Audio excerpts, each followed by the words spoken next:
Annoyed hates hot quality pizza. He loves to make your hot pizza ice cold. Call Domino's Pizza and avoid the noise.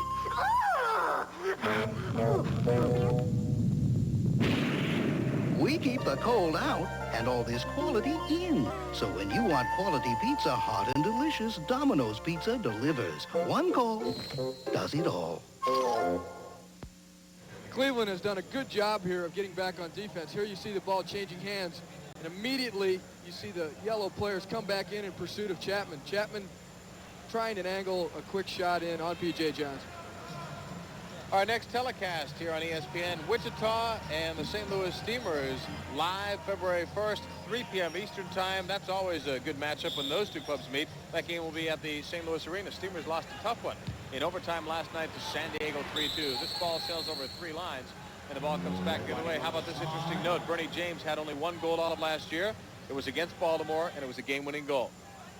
He gets pumped up for the big ones, and I know he figures he owes a few to Baltimore for those years that Baltimore knocked Cleveland out of the playoffs. Well, his job is defensively, and if he can get something offensively, that's a bonus. Right side, now it is Murphy. I don't even have to say who has the ball. The way the crowd is going, you know. It's funny with Murphy, one of the more colorful players in the league, and a Farmer favorite here. I played with him in Kansas City last year, and he had a very warm reception when we came to Cleveland. But now in a Baltimore jersey, I don't think it works. In a Kansas City jersey, maybe. It was okay? That was like neutral colors. Yeah, exactly. On the right side, Savage plays it for Drago. Murphy, though, still one fine player. And he's got some great statistics in his long MISL career. Right side, Drago. Off a deflection and comes back out. Reynolds, who had the first goal of the game. Plays it easily to Murphy, off the boards for Drago. He tried to flick it back for Reynolds, who was in a little deep. And now Savage is there. Left wing for Drago. Drago takes Stolmeyer down and out. Drago trying to shoot it. Bernie James upended Drago. And now it is Carl Valentine. Brady, though, with a tuck to keep it in for Stankovic. 2 4-goal games already this year for Big Mike. And he's playing despite a chronic back problem. Back is a little tight. He said it would hurt him when he turned, and I think that would bother him more defensively if he had to make the quick turn. We haven't seen him really take many shots today, so we can't tell you what effect it's had there so far. Dave McKenzie with it. Played in more games than anyone else in the MISL. Most of them with Pittsburgh. He'll take this shot, and that goes wide. Off the boards, McKenzie tries it again. Loose ball. Kept alive by Brady. Now to Stankovic, who covers up for McKenzie back there. Baltimore coached by Kenny Cooper, one of the all-time great coaches in the MISL, and one of the great salesmen of the game. Stolmeyer just pushing Drago off the ball there, showing the type of strength that he has. Valentine back to Stolmeyer. Now to Kai Haskavy. He sends it in long. Cleveland was trying to change up there, and now it's played back for Scott Manning. With 1:23 to go in the second quarter, it's still even at 1 goal apiece, and now it's Mike Brady. Over midfield, long ball for Billy Ronson. Has to settle it first. Now plays it out for Brady. They crisscross across the way to Skinner. Vernon Skinner shot through a screen, and PJ never saw that one, but he didn't have to as it was blocked in front of him. Haskavy with it. 1 minute to go before the half. And it's a 1-1 tie as Haskavy plays it for Bernie James. Now Mepham comes on for Haskavy. And it's Benny Dargle, number 15 for Cleveland. For DeFlorio, and that's broken up. Ronson tried to hit Chapman, but it was on the wrong side of him. Communication breakdown there. Now Dennis Mepham at midfield, lobbing it right side. Headed toward Manning, and right at Manning, in fact. He makes an easy play off DeLuca. Manning now for Keith Murphy, down to 30 seconds. Good low pass off the right wing boards for Chapman against Mepham one-on-one. Dennis Mepham plays him tough, and he goes down, and a foul is going to be called on Andy Chapman.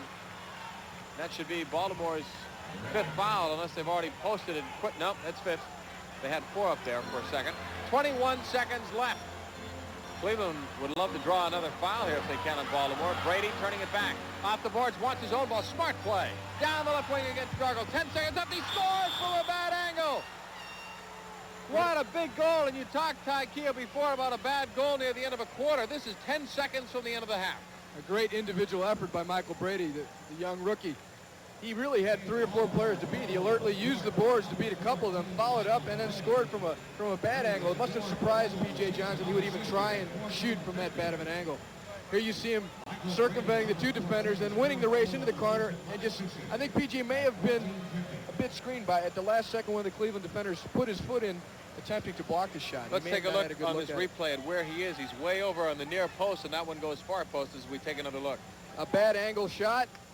There's that foot coming in, and P.J. Johns just didn't get a good look at it. Timo Liakoski will talk about that one in a few seconds. In fact, in 6 seconds, unless Cleveland equalizes it. Even if they do, Dargo will shoot it wide. Timo will be upset at that last goal as the horn sounds, ending the first quarter of play. But what a difference it means for Baltimore, and we'll talk about this when we come back to go to the dressing room. Instead of being tied at 1, they're actually ahead 2-1 on a fine individual effort by Mike Brady. Brady's fourth goal of the year. It comes at 14:50, just 10 seconds before the end of the first half. And at the end of 2 quarters of play, Baltimore leads Cleveland 2-1.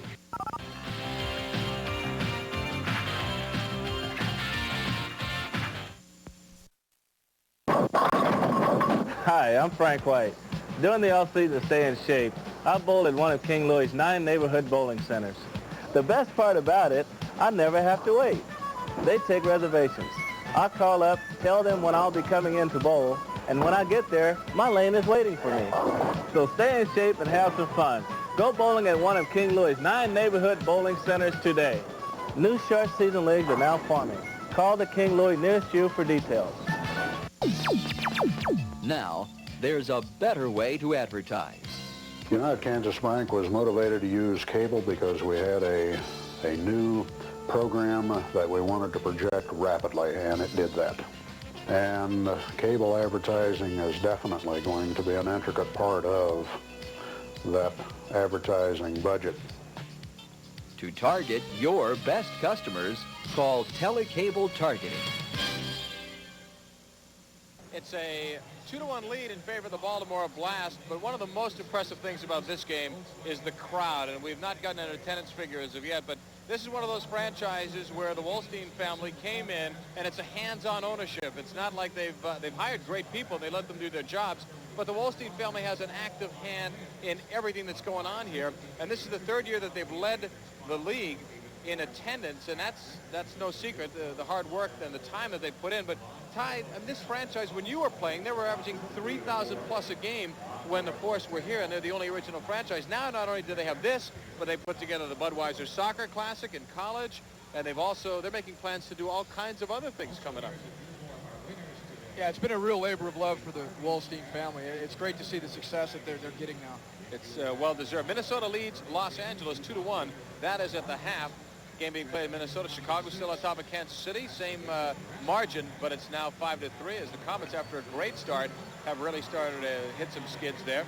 Maybe it's the weather that they're having in Kansas City. Who knows? But those are the other scores as we see our score again. Baltimore leading at 2-1. And we look at some of the fans, the faithful here in Cleveland. What a year it's been in sports. The Indians had a great year for them. I mean, they didn't win the division, but what a year they had. The Browns, people were throwing dog biscuits out on the field. And let's hope that no matter how successful the Force are, I mean, I like the dog biscuits better with the dogs, not on the field. That could be, imagine you running out there and tripping over dog biscuits. But that's what happens. You know, now the players starting to throw some of the miniature soccer balls into the crowd, part of the love relationship between the players and fans, unlike other sports where you can throw that stuff up there. And I like that sign. Ty and I made that one up before today's game. Don't forget that later on, Ty and I will be giving you the Metropolitan Life players of the game, one from each side. We'll do that towards the end of the game. Talked about this great Force franchise. We also want to say that they do so much in terms of charity. Bernie James, Benny Dargle, chairman of the Cystic Fibrosis 65 Roses Committee to raise money for cystic fibrosis. And perhaps more than any other team, this club has worked a lot on drug and alcohol abuse. They talk to a lot of kids. Here's the 3rd quarter now after a long halftime delay. We'll see if that's had any effect on the players. It's played right into the box. P.J. Johns wanting to get a good look at this one as Craig Allen will knock it away.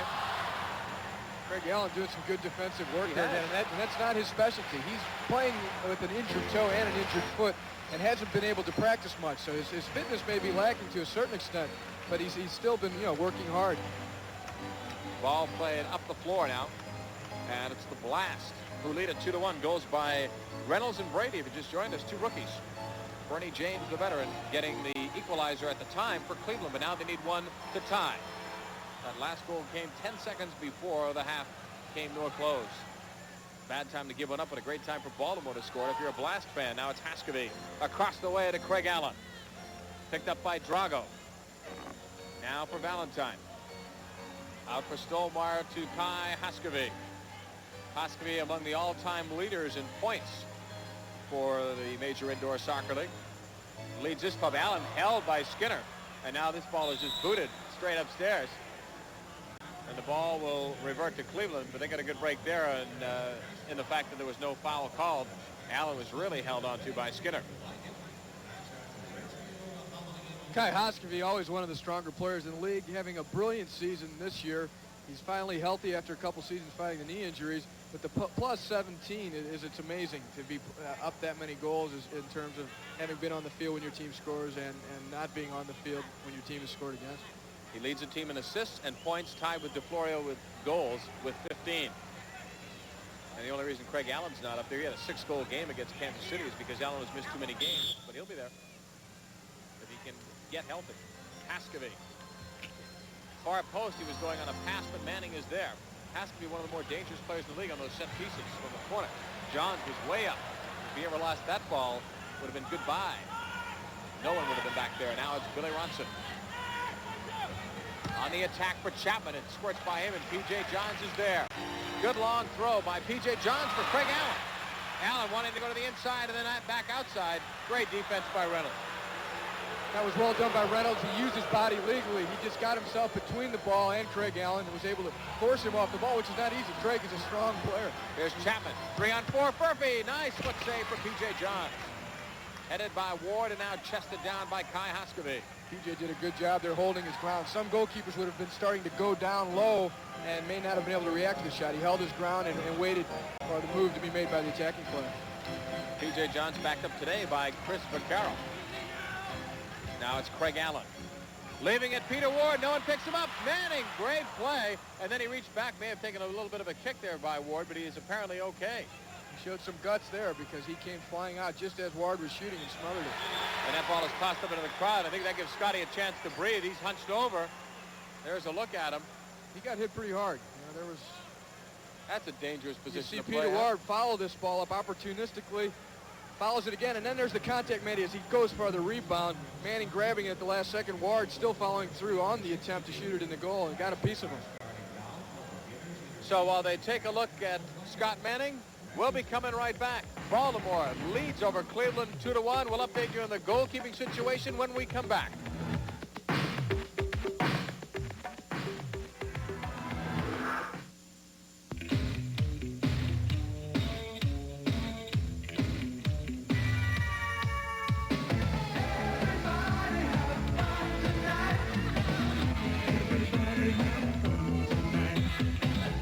Don't miss out on the fun and excitement.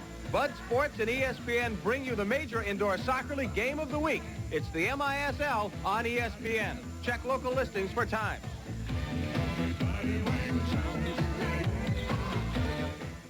Here we see the play where Manning comes out, smothers the shot by Ward. The ball is still loose. Ward goes after it, makes contact with Manning's head with his shin. So that mustn't have felt too good. But here we see Manning. Looks like he's recovered. He wasn't shaken up too badly. He's ready to play again. Steve Parker, the trainer of that squad, talk to him, and they'll ask some pretty stupid questions it may sound like, but they want to make sure that the player is not seriously hurt, and that's one way to find out. Right wing side now. On the run, the shot taken is blocked. That's the first shift for rookie Mike King. Michael King from Fairleigh Dickinson University. Now back the other way, Dargo, right there where he has to be on the dangerous Drago. Force and Baltimore are probably two of the prime examples of teams that are really looking hard at the collegiate draft. So hard, in fact, that the Force traded Alex Tarnozzi to New York to get the #1 pick. Many people feel that it will probably be John Kerr, who's won all kinds of postseason awards this year. Michael King spinning around, broken up, and now it is Bruce Savage for Stankovic. Tell you what, Skinner has not looked bad in the back, has he? Replacing Tim Whitman, and they've got without Whitman and Chinapoo, you're talking about a real all-star defense being whittled down. Exactly. But Vernon Skinner, a very powerful, fast individual. He's able to react to the forwards' moves and get back. Even if he is beat, he's back in there. Plus, he wants to play. You know, he hasn't had that much of an opportunity. So that desire and in front of a big crowd and a national telecast, that helps. Big shot for him. Ball is tossed up for Drago. He says, why no foul? As the ball is played back the other way. P.J. Johns with a Keith Murphy says, never mind, go back. Now it's DeLuca. Upfield for Michael King, broken up. Drago, good work rate. Come right back and win it. Drago plays it back to Scott Manning. I think mostly he's trying to get away from some of the Cleveland defenders. He might find a refuge in his own half of the field. That's one way. And now Baltimore still retains it. Drago likes to go side to side as well, and he's the kind of a player, the first player that they have really that can go coast to coast, up and down. That's one of their forwards. The rest of the forwards play a lot closer to goal, and they're all skilled players, but they're all the same type of player as opposed to Drago. When I played against Drago, I've marked him before, and it's he's a slippery character. You think you've got him, you're marked up tight on him, all of a sudden you turn around, you can't find him. He's over there at the far post, wide open, and you're lucky if they don't get the ball into him. Well, with his shaved head now and the headband, at least he's easy to spot. Stankovic, you can't come back and say, Coach, I didn't see him. Stankovic, right-footed shot, and that's blocked along the boards. Cleveland trailing 2-1. Here they come. Valentine lead ball. That looked like a good one, but Reynolds was right there. So Reynolds doing it offensively. We've already told you he had the first goal, but that's a nice defensive play. Good reaction by Reynolds. At the point, they were caught numbers down, and he was able to cut the pass out. Cleveland is a good counterattacking side with all that offensive firepower. Reynolds slipping by Dargle, then picked up by Bernie James. And now they're going to call Reynolds for pushing off. So that's the first blast foul. There are two on Cleveland as we look at the rookie from George Mason University. On the left side, Stolmeyer. There are your fouls this quarter. 10:25 to go in the third quarter. Tight game in terms of your score. Baltimore up 2-1. Stolmeyer, the right wing. Going long for Allen. Savage, good read. He just steps in there and wins the ball cleanly, and here he comes. No pressure on him, so he's allowed to take it up the floor. Savage now for Drago. Great turn, but he didn't get enough as much as he wanted anyway on that shot. He made such a good move there. I don't think he realized how much time he had bought for himself. If he saw it again, he would probably wait and beat PJ with a little bit more time. Here's Valentine. Cleveland wants to get the equalizer here if they can. Haskavy, good hard hit, but Savage was there to block it. Bruce Savage does such a good job, it almost makes you look effortless. Now Drago, nice cut for Brady. Johns is out. Great save. He's beaten there, and he would have won the ball, but there's a penalty because P.J. Johns used his hands outside of the box. He came flying out, and that was his only option at that point. He would have been beat. He stuck his hand out, and now Cleveland will be down a man as it's 2-minute handball. P.J. Johns coming outside the area to use his hands. So P.J. Johns will not sit, but someone else will as we look again. Here, Drago forcing the attack on the Cleveland force. Brady following up P.J. Johns. The goal is empty here. If he doesn't stick his hand out, it's a goal. So it's a calculated gamble. They're going to play a man down for the next 2 minutes. If they can shut him out, well, then it was the smart play to put his hand out. We're going to show you a near miss by Baltimore. This is the opportunity time when Drago found himself open. The ball is played with Drago. His back's to the goal. You see how well he turns to beat his defender, and he had all that time and space. He didn't realize what a good job he had done of beating the defender. He would have taken more time to try and finish that one. Look in the left-hand corner of your screen. There's a sign that says, we, I guess, hate Murphy, but there's Keith's picture in a Cleveland uniform behind P.J. Johns, and P.J. didn't put it there. One of the fans there. Here's Murphy sliding it right side. Stankovic, now to Murphy. Baltimore operating with a power play that has been exceptional this year, 14 for 30, second in the MISL. Right side now it is Stankovic to Dave McKenzie. Penalty killing, force with a 71% efficiency among the top teams defending. And they've scored some shorthanded goals. Here's Stankovic, left footer, blocked by DeLuca, and it sails into the crowd.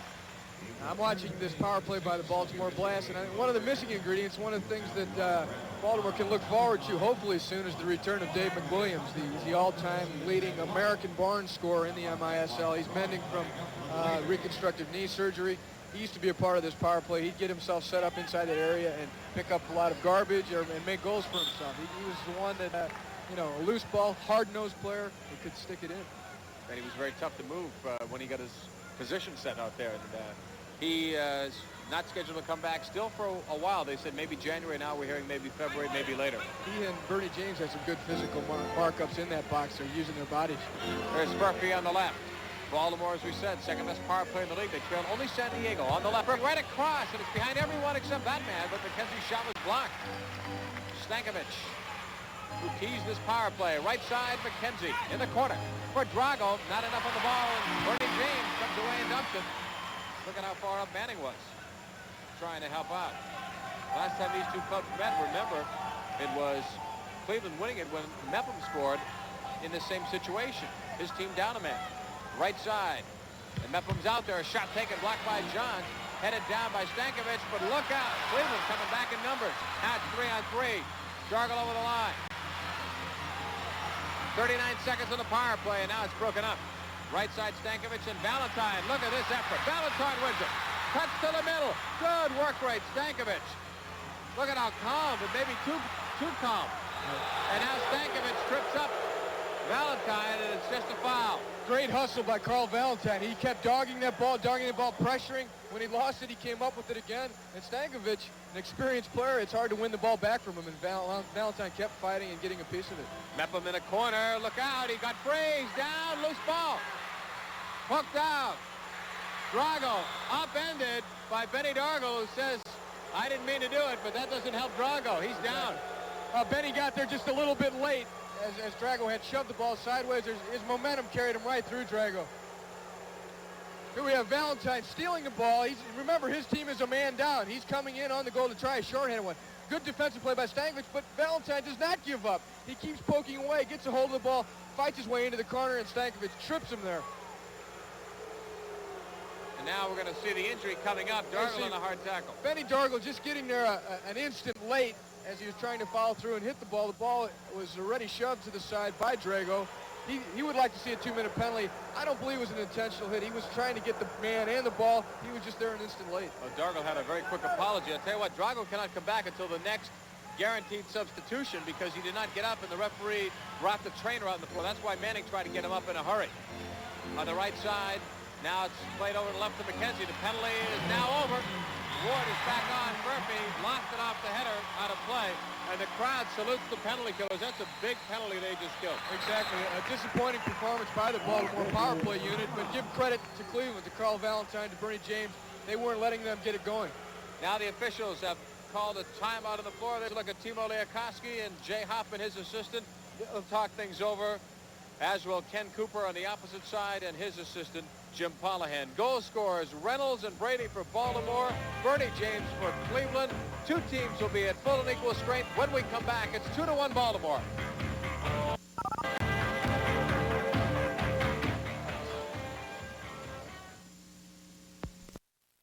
We're inviting you to the Volume Warehouse Superstore.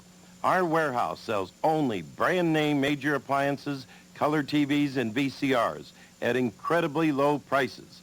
Come see the entire Zenith line of color TVs and VCRs and appliances, Frigidaire, refrigerators, and ranges. Back at the Richfield Coliseum where this great crowd is gathered. What a weekend. They had over 12,000 to watch Dallas play, and there's obviously more than this here. As Baltimore is not letting the crowd bother them, they lead it 2-1, and one of the reasons is because of P.J. Johns' play, or else maybe there could be more goals the other way. P.J. Johns standing tough here. Stankovic hitting a low, hard shot from the right side in the man advantage situation. P.J. Johns knocking it out with the double fist. And on the restart, Bernie James will put it in play. He and Benny Dargle, as we mentioned, are really helping out cystic fibrosis. They have a poster that has been used to help their charity efforts, and they're having a little post-game celebration here today to honor that charity. Here's Peter Ward down the left wing. Savage after him. Now with help from Skinner, they clear it. Turn back in, Desmond Armstrong. Quick shot, shooting was wide. Three guys out there now for Cleveland that have not played at all, except for one shift by King. King up front with Chuden. Desmond Armstrong is playing at the back. Chuden trying to get around his man. Vernon Skinner's playing without a shoe. He's holding it in his left hand. He lost it on that last shot block he made. You see it, soccer play goes on. It's not like football where they get to stop and get a drink of Gatorade. He has to play. You see him right there holding his shoe in his right hand. Now he gets off for a change. Now it is Savage. Drago, because there was a guaranteed substitution on that timeout, is allowed to come back on. Keith Murphy with it for Drago. We're going to see this game open up here. Cleveland has to start making something happen. They're playing at home. The fans are going to demand it. And, you know, to beat Baltimore, you got to go at them. And it's going to go end to end. On the right side, Ronson across the way to Bruce Savage. I wouldn't be surprised if it didn't get a little more physical as well. I mean, there's a lot at stake here. You're talking about the top of the division, the Eastern Division. Of course, Dallas right up there as well. It's interesting you're talking about the crowd. Actually, the real game for first place was Friday night, but you have a bigger crowd for this game. It's important as well, but first place is not at stake here, but it's the rivalry. People come to see Baltimore. Yeah, Baltimore can sell more tickets right now than any other team in this building. Exactly. On the right side, Manning brings it up a few strides. Now it's knocked back for Scotty. Number 31 for the Blast. Telling his players to move around up the field. And he finds Drago. Drago, nice job to fill it. He scores. What a brilliant goal. It's 3-1 Baltimore, and Manning will get the assist. And that's why Kenny Cooper brought Drago to Baltimore. He's the kind of man that at this point in the match, what a crucial goal, opening up a 2-goal lead for Baltimore. Almost completely an individual effort. He had Stolmar out of position, was able to flick the ball behind him and pick it up on the other side. Here we go. Manning drives the ball long, almost just a release pass. But Drago gets himself into a dangerous position in behind Stolmar. Stolmar has to overcommit because he was out of position. A nice touch by Drago to be able to pull it back. And great foot skill. Exactly. And then he made no mistake tucking it in the corner behind P.J. Johns. There you go. That's magic there. There's not too many players in the league that have that kind of composure playing at that high of a speed. He may have beaten the rookie Stolmar, but he probably could have beaten anyone else in the field. Just about anybody, you're right. Craig Allen now in the corner. The last 2 goals have been scored by Baltimore. Here's Valentine from Craig Allen. And how quickly Cleveland negated that last Baltimore thrust. Well, like we said, this is opening up. You knew they couldn't keep that type of closed-up defensive type game with as many good players as there are, attacking players as there are on both of these teams. Carl Valentine's been having a brilliant game. 10 seconds apart are those goals, and that could be a very big momentum kind of goal for Cleveland. They were down. They were definitely down. Without this, they're looking at a long road ahead of them trying to get back into this game. Good work in the corner. Valentine opportunistically tapping it away. But that's how the boards really can help you. If you play those boards, and Cleveland played them rather well there. And they reacted well to them also. Valentine's 15th goal of the season. That ties him with DeFlorio and Haskevay. And Craig Allen gets the assist, by the way, on Drago's goal. He now has 2 with Baltimore, and both of them were big goals. And Drago now has 15 overall on the year. So 15 seems to be the charm number so far. Upfield now for Craig Allen. Bad feet and all. But he made a nice pass off those boards. He engineered that goal. There's no doubt about it. Now it is Stankovic over the line. Cuts to the outside on Haskevay. Haskevay doesn't want to give much room. There's that left foot. Broken up there. P.J. Johns made the save. Stankovic showing he can go with either side. Good quick shot as well. Allen back for Haskevay. For Valentine. You can hear the crowd now starting to pick up. That last goal brought them to life. On the right side, Stolmar. To Bernie James, and across the way it goes for Haskevay. Now Cleveland trying to settle things down. It's intercepted. Savage will knock it out of the zone, and Haskevay just sends it right back in off the glass. Craig Allen against the rookie Reynolds. Spins to the right. Nice tackle. Good reaction by Reynolds. He was partially beat, but he came back in and got a foot in. He's got to do it again, though. Here's Allen turning, firing. Save made by Manning. So right after Reynolds made the play, now that ball is put up in the stands, you think he could have got a breather, but he doesn't get one. Well, the onus is on Cleveland to continue to apply the pressure, and they're trying to force something. And they're thinking maybe they'll go after Reynolds, a young player, a rookie. Craig Allen, the experienced goal scorer, trying to make something happen there. So far, the rookies have looked good this afternoon. A nice testimony for the way they're playing at the college level, and you played at the college level. It's getting even better than when you were a player. Oh, the level of play has improved. There were good players when I played, but not in the numbers there are now. It's different parts of the country. It's really, the level has risen. Well, if you want to find out more about the rules and about the MISL in general, the media guide and rule book are now available. Just send your check or money order for 10 for the media guide, 5 for the rule book to MISL Publication, 757 3rd Avenue, Suite 2305E, New York, New York, 10017. Back in the action in the corner, it's Allen from Haskevay. Haskevay getting free to shot, almost knocked in. McKenzie may have saved the goal, but it could just as easily have gone in.